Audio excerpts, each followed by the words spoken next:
Hi guys! Good evening everyone. So for today's video ay tara at samahan niyo po ako magluto nitong ating napakasarap na dinner for tonight. Siyempre magluluto po tayo ng tortang talong. At mayroon din tayo guys sa kamatis na may sibuyas. Lalagyan nating toyo na may konting sugar para manimis-namis. At yun ang aking request ng aking 3 sons. At siyempre meron tayo dito nga pork adobo na may patatas na pagmamantikain natin ng katulad nito. So, tara na guys. At samahan niyo po ako magluto and enjoy watching na rin po. So, ayun na nga guys. So, yung ating talong ay inihaw ko lang dyan sa ating stove. So, hindi na ako sa uling. So, pwede naman po dyan sa ating gas stove. So, kung ano po yung available na pwede pong gamitin. So, yun yung ating gagawin. So, after natin lahat maihaw yung ating talong, so babalatan lang natin ng katulad ng ganito. At syempre, huhugasan natin para matanggal yung mga itim-itim ng ating talong pakabalat. At mag-ready na tayo ng 4 na pirasong itlog at lalagyan lang natin yan ng asin at paminta. And pagkatapos ay medyo aanuhin natin ng ganyan yung ating talong para makita natin kung may uod or wala. At pagkatapos syempre ibabad na natin dyan sa ating egg. At pagkatapos magpainit na tayo ng ating kawali at maglagay na tayo ng mantika. At mag-start na tayong magprito nitong ating tortang talong. Sa kayo po ba guys, ano po ang inyong dinner? Ayan.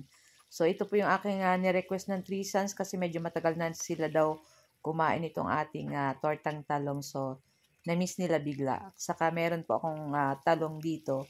So, yan yung ating lulutuin. Ayan.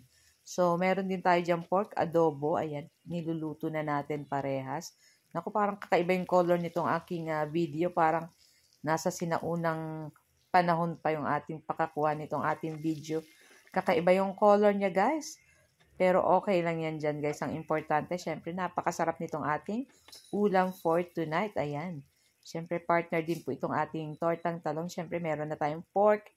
At meron pa tayong talong dyan. So may karne na tayo, may meat na tayo, may gulay pa tayo.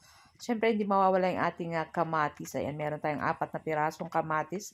Slice lang natin ng ganyan. At meron din tayong 2 pirasong sibuyas. Ayan.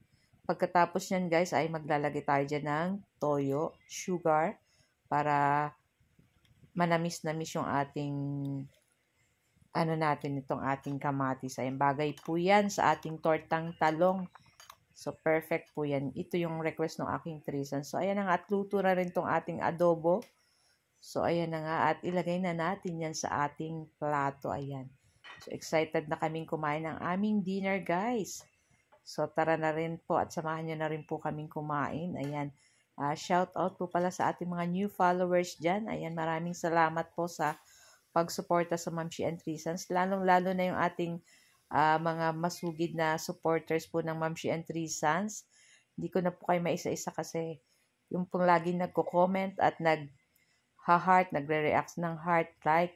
Ayan, maraming salamat lalo na po sa nag-share ng ating mga video. Maraming salamat po sa inyo lahat guys. So, God bless you all. So, ayan na nga. At tara na at samahan nyo na po kami kumain nitong ating napakasarap na ulam for today, for tonight.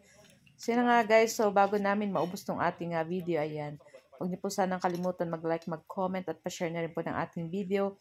At sa hindi pa po naka-follow ng aming page, ayan, pa-like na lang po at pa-follow para palagi po kayo updated sa aming mga bagong video. So guys, thank you for watching and see you next video. Naku, napakasarap nito guys, kaya try nyo na rin po itong lutuin. So yummy! Ciao! Babu!